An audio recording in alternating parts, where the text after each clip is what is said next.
Hello and welcome to the Controller Talk podcast presented by Danfoss North America. Our goal is to bring you information about using Danfoss controls in the supermarket and warehouse industry, specifically in the US and Canada. We're doing these twice a month for now. You can catch these podcasts on Spotify, Google Podcasts, Apple Podcasts, or as the saying goes, wherever you get your podcast. And it's also available through the Danfoss Ref Tools app, where you have the popular refrigerant slider, magnetic tool, and other gadgets. For the video version, check us out on the Danfoss North America YouTube page. Search for Controller Talk to see our video library.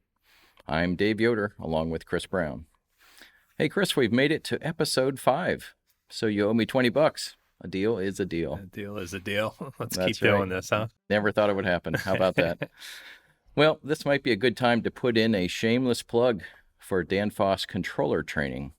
If you have a need for formalized training, you can email our training manager, Ernie Lynch, at training.foodretail@danfoss.com. He can negotiate training in Baltimore or at your location. I think he's offering a slight discount for training in Honolulu, but I could be wrong. I heard you need some assistance out there too, so I'll have to bite the bullet. Pack your bags. Yeah. And while we're talking shameless plugs, I mentioned it in the last episode, but don't forget that Danfoss is going to be hosting a virtual series around sustainable cooling. It's called Rethink Live, starting next month in June. So we'll have some more info in the description on the episode here, but yeah, look out for that next month. Okay. All right, something new. Yeah. Hey, Chris, there's a little Danfoss controller out there that people run across at times. Some people see lots of them, others only once in a while. It's a controller for a single evaporator, but it can do a lot. Over the years, the AKCC 210, or as we'll call it today, the 210, has evolved from the EKC 201 and 202. Some remember the 202 came in 4 versions, starting with the EKC 202A, 202B, C, and D. The 202A has 2 relays, the 202B has 3 relays, and the 202C and D has 4 relays. There's a lot of these still in service. They have a red display and 3 buttons over on the right side. These are mainly used for controlling a single evaporator by using 1, 2, or 3 sensors to control a compressor or a liquid line solenoid valve, but they can do quite a bit more than that.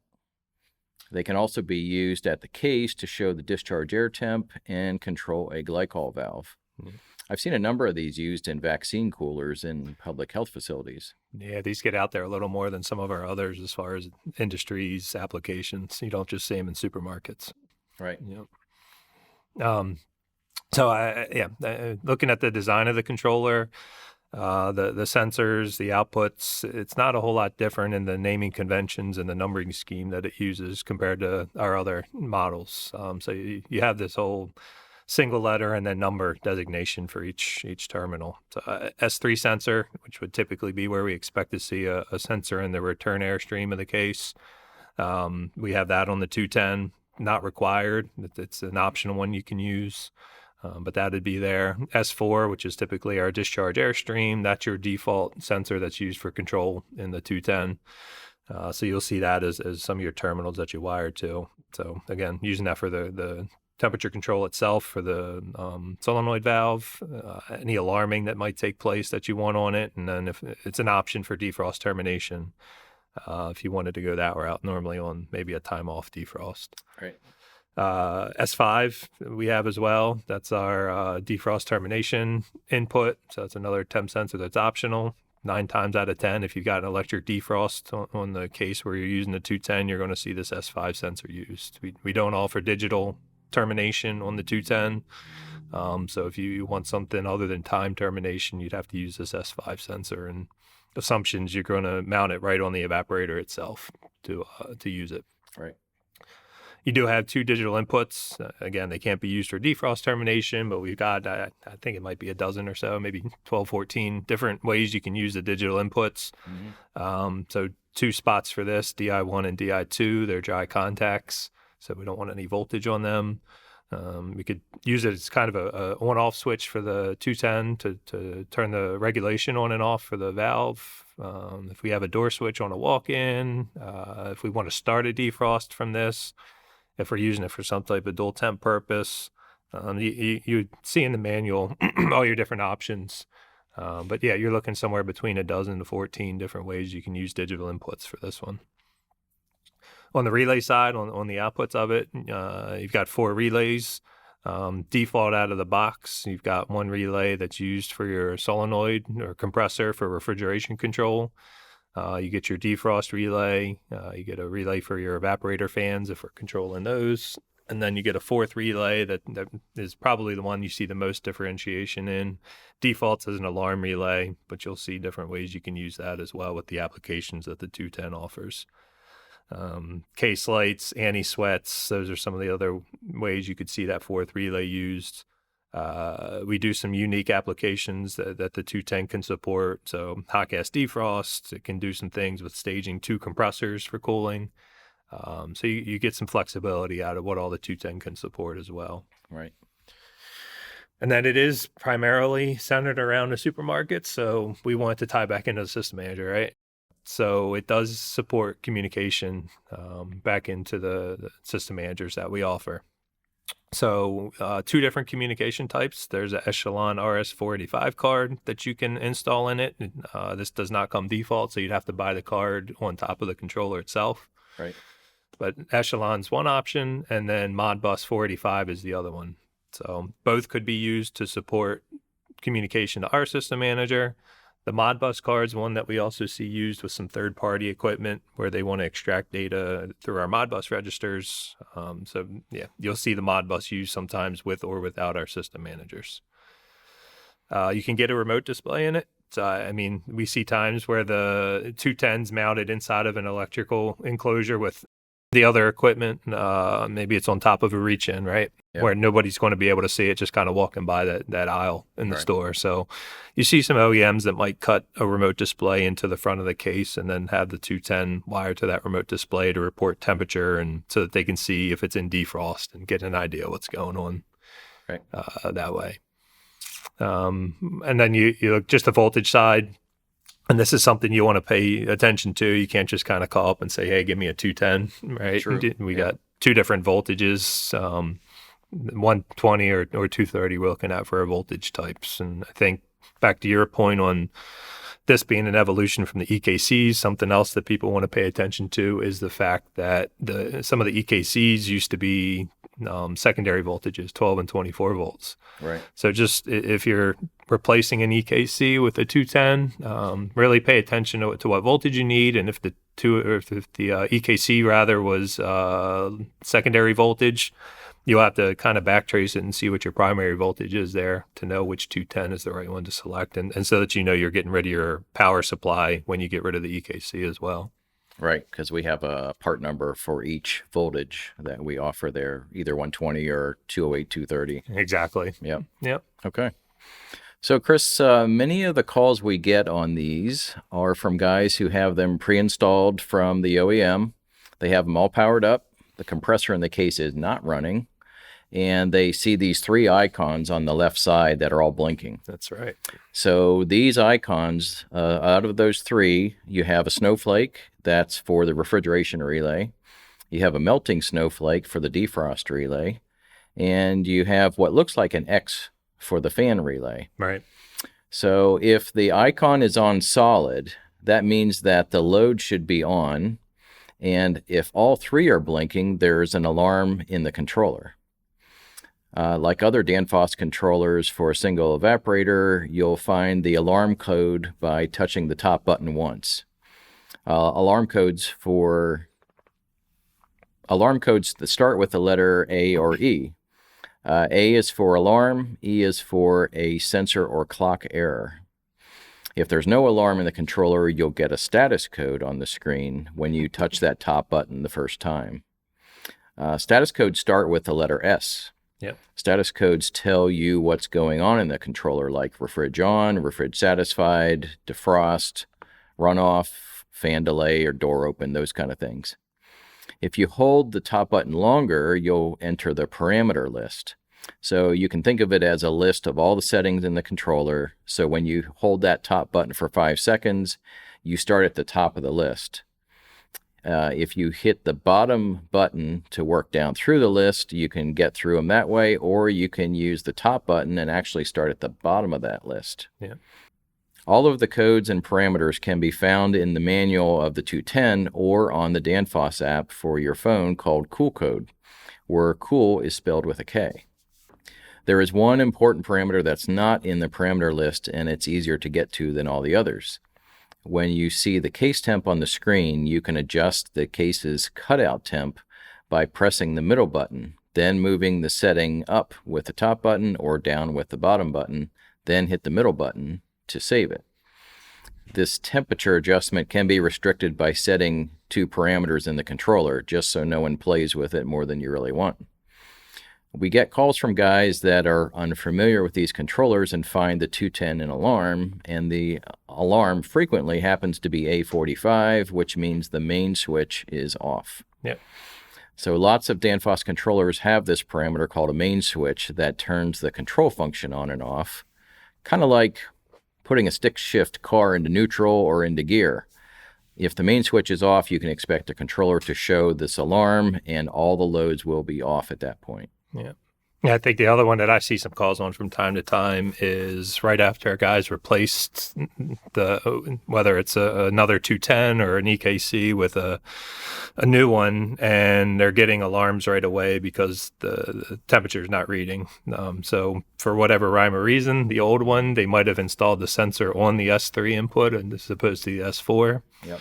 And I think one of the good things for guys to keep in mind there is you can control off of S3 or S4, but you've got to make sure that there's 3 parameters that tell the controller which one of those 2 inputs to look at for control, alarming, display. So, R15, A36, and O17 for the guys taking notes at home. All right. If you've installed a new 210 and it's not reading your temperature right away for some reason, those are the 3 parameters that you'll want to check. And the way these parameters work is it's a 0 to 100% scale because you can mix and match the 2 readings. So 0% represents using just the S3 sensor, 100% represents just using the S4 sensor. So you want to make sure that that's set to match how you have it wired. Fair point. Yep.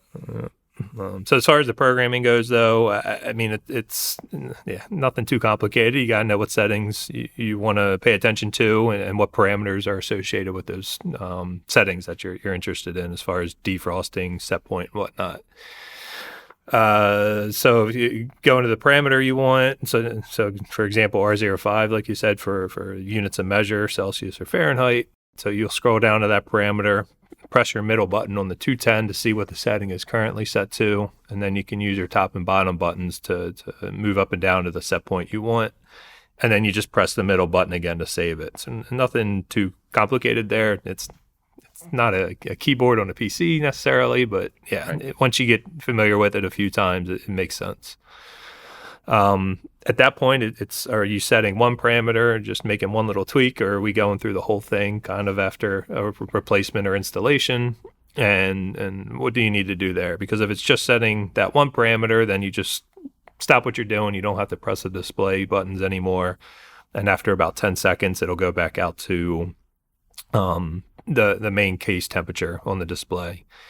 Otherwise, if you've got a group of settings you need to adjust, then you'll just want to, after you hit that middle button on the parameter you're looking at, you can just press the top and bottom buttons to scroll through all your different parameters and just rinse and repeat using the same setup there. Right.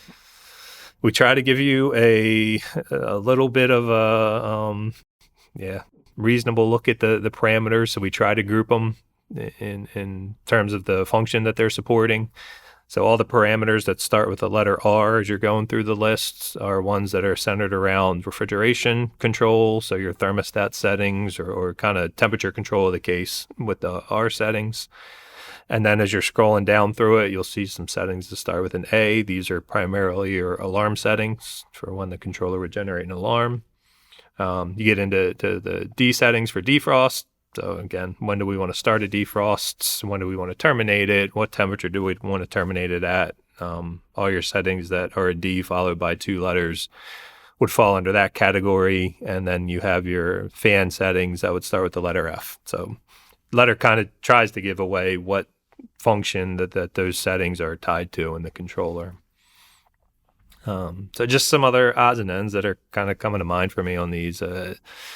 So a lot of our case controllers are maybe a little different than what the system manager does in terms of a set point. So system manager, you might have your main set point, and then you have a differential that's above and below that.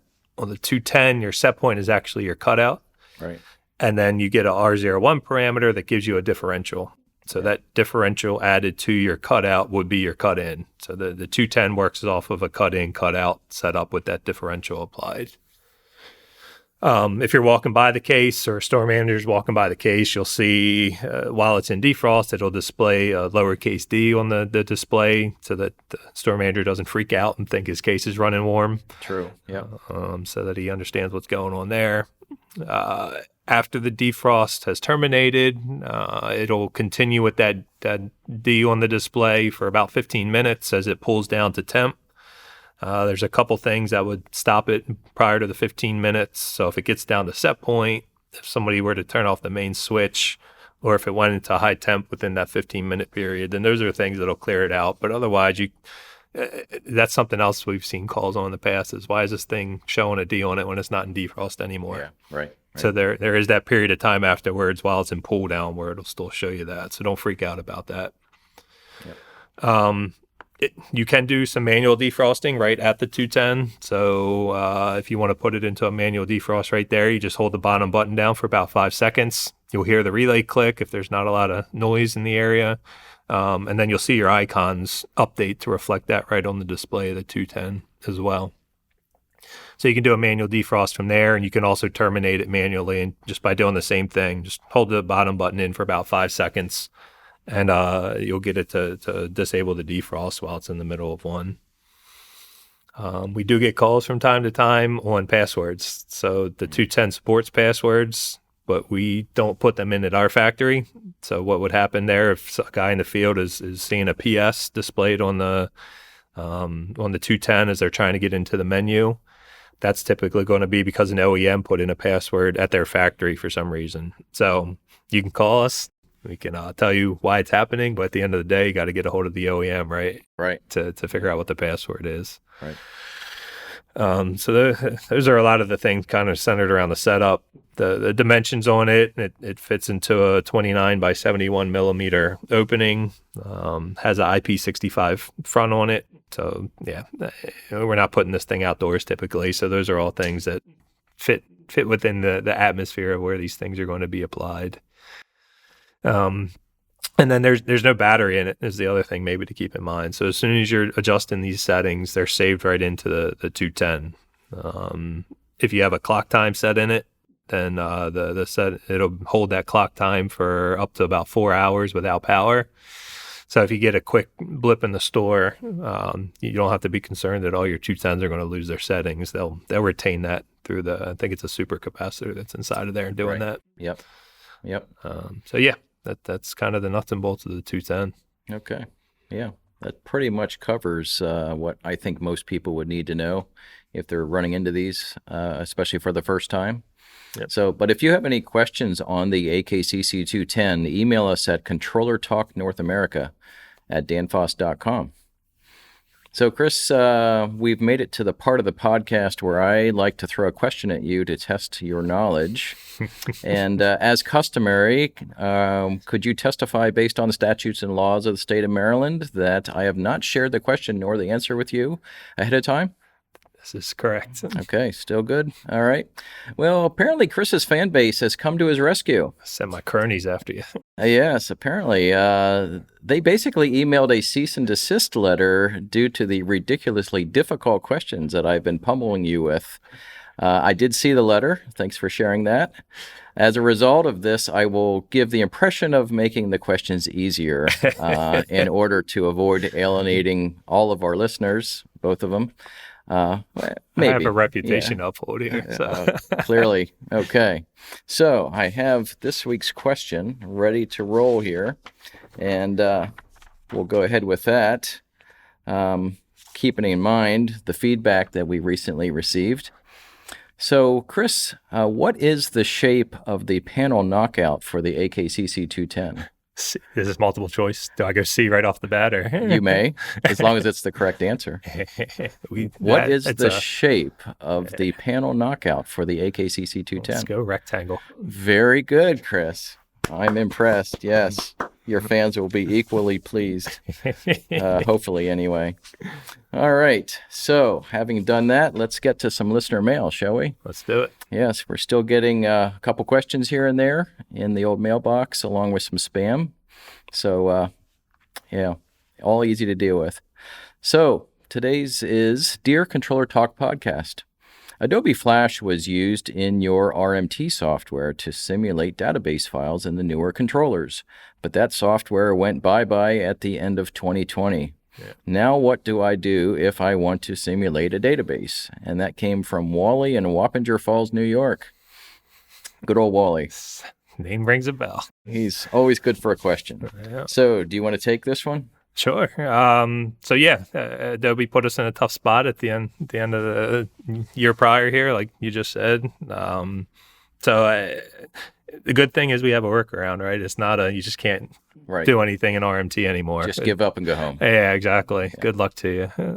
So it's just an extra step. So I mean, you if you're doing an offline simulation, you still start it off the same way, where you open up the RMT software, you choose offline programming. You open up your database, you select your database from the list there, and you kind of start your simulation. And then the software will go to another screen that now is going to be blank for you, but you do get a little address up at the top, HTTP localhost 8080. I'm going off the top of my head here. Very good, yes. But yeah, so you'll get this little piece up at the top of that URL bar, and you just want to copy that. And then you want to open your StoreView desktop software, which is what you normally use to connect to a live store. You paste that right into the address field of StoreView desktop and connect, and it'll prompt you for your username and password, and you're in there just like you would have been in RMT. Right. You'll be able to save the file, everything. Yep. So it's just that extra step. And yeah, it's maybe arguably a little bit of a headache that you got to go through that extra step. But again, we can still support the offline simulations, which makes life easier than needing to worry about having a live unit there with you if you want to do any programming. Right. Okay. All right. So if you'd like to drop us an email with a suggestion for topics to cover, a question, comment, you can always email us at ControllerTalkNorthAmerica@danfoss.com. So, Chris, we have some news about our next 3 episodes.